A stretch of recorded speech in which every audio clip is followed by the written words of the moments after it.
Dinas Perdagangan Wan Perindustrian Banjarmasin memantau harga berbagai kebutuhan pokok di pasar tradisional jelang perayaan bulan Maulid Nabi Muhammad SAW. Dari hasil pemantauan, ternyata masih stabil harga bahan kebutuhan pokok. Selain itu, pasokan bahan pokok baik matan lokal maupun matan Pulau Jawa ke Banjarmasin pun masih normal. Dinas Perdagangan Wan Perindustrian Banjarmasin memantau harga berbagai kebutuhan pokok di pasar tradisional di perayaan bulan Maulid Nabi Muhammad SAW. Dari hasil pemantauan, harga bawang habang masih Rp23.000 sekilonya. Bawang putih dijual Rp22.000 sekilonya. Harga hintalu ayam ras yang sebelumnya sempat naik Rp23.000 sekilonya, turun menjadi Rp20.000 sekilonya.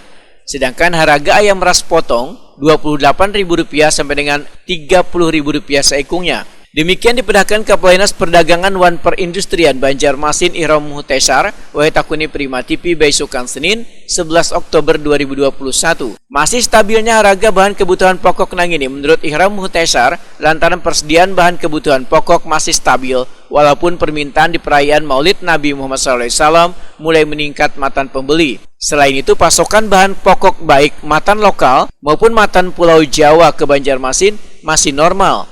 Ihram Muhtesar menyatakan akan terus melakukan pemantauan bahan kebutuhan pokok di pasar tradisional ini hingga menjelang pergantian tahun nanti. Kami setiap Senin memang kami melakukan pemantauan untuk harga komoditi di pasar.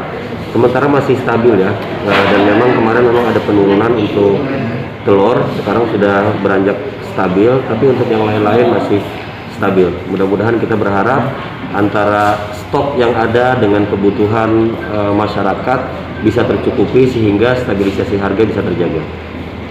Dari pantauan Pak, untuk permintaan di bulan-bulan besar kayak ini, di saat pandemi ada penurunan nggak Pak? Kalau dilihat?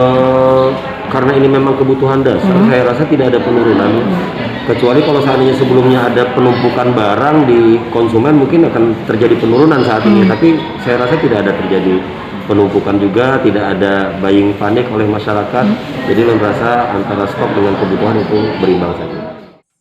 Ihram Muhtesar menambahkan, walaupun masih dalam masa pandemi COVID-19, namun penjualan kebutuhan pokok di pasaran penurunannya kada terlalu signifikan.